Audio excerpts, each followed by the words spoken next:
Selamat pagi dan salam sejahtera di dalam kasih Tuhan Yesus Kristus. Mari kita berdoa untuk mempersiapkan diri mendengar renungan firman pagi hari ini. Pujian, hormat, syukur kami naikkan bagi-Mu Tuhan, sebab segala sesuatu telah Kau limpahkan bagi kami.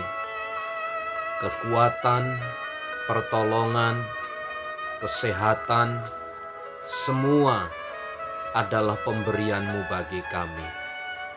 Karenanya kami bersyukur dan kami siap untuk kembali ditaburi oleh firman Tuhan yang membuat kami semakin bertumbuh di dalam Engkau. Di dalam nama Tuhan Yesus, amin.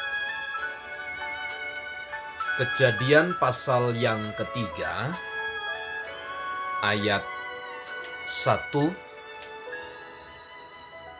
Adapun ular ialah yang paling cerdik dari segala binatang di darat yang dijadikan oleh Tuhan Allah. Ular itu berkata kepada perempuan itu, "Tentulah Allah berfirman, semua pohon dalam taman ini jangan kamu makan buahnya, bukan?" Terlihat jelas dalam ayat ini bahwa selalu ada kemungkinan kita dibawa ke dalam suasana yang berbeda dari rencana dan kehendak Tuhan. Dan kalau kita memperhatikan, menimbang bahwa sesungguhnya ada banyak hal yang membuat kita jauh dari Tuhan. Entah itu bicara tentang godaan, entah itu bicara tentang kesulitan, semuanya adalah potensi bagi kita untuk menjauh dari Tuhan kalau kita tidak memiliki kepekaan dalam Tuhan. Nah, ketika kita membaca ayat ini,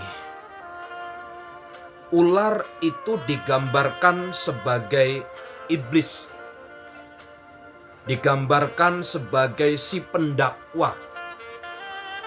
Perannya dalam ayat ini adalah mengubah kebenaran semula asali yang mendasar, kemudian diatur sedemikian rupa sehingga itu sampai kepada Hawa dan nilai serta fungsinya menjadi berbeda. Nah, Bapak Ibu Saudara, sekali lagi, kalau bicara kemungkinan untuk jatuh, memang banyak yang membuat kita menjadi tertarik kemudian. Tapi ada dua hal yang saya lihat dalam ayat-ayat, khususnya Kejadian pasal 3 ini, tentang bagaimana orang itu begitu mudah untuk mengikuti kehendak daripada iblis dan menolak rencana Tuhan. Di dalam ayat yang ke-5 atau ayat yang ke-6 atau 5, tetapi Allah mengetahui bahwa pada waktu kamu memakannya, matamu akan terbuka dan kamu akan menjadi seperti Allah, tahu tentang yang baik dan yang jahat. Dalam ayat yang ketiga, tetapi tentang buah pengetahuan yang baik dan yang jahat di tengah-tengah taman, Allah berfirman, jangan kamu makan ataupun kamu raba, nanti kamu mati. Yang pertama adalah pengertian yang benar tentang firman Allah yang dirubah oleh iblis. Kita harus hati-hati maka sebagai anak Tuhan kita perlu mengerti dengan baik prinsip dan nilai-nilai kebenaran Tuhan. Yang kedua, di dalam ayat yang ke-6, perempuan itu melihat bahwa pohon itu baik untuk dimakan dan sedap kelihatannya.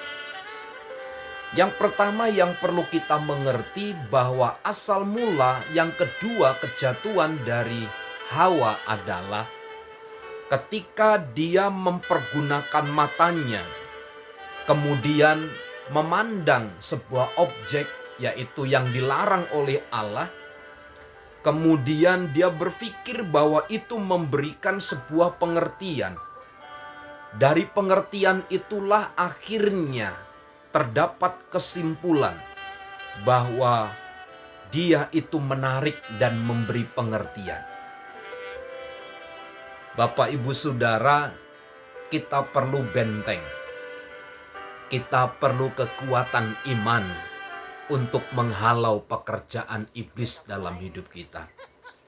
Nah, itu sebabnya saya mempercayai begini. Saat kita tinggal di dalam Tuhan, saat kita benar-benar memfokuskan diri kepada Kristus, saya percaya kita memiliki kekuatan di dalam Tuhan, dan itulah yang akan melepaskan kita dari jerat iblis yang membuat kita jauh darinya.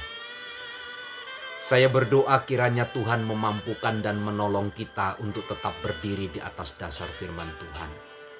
Selamat beraktivitas, selamat pagi, shalom.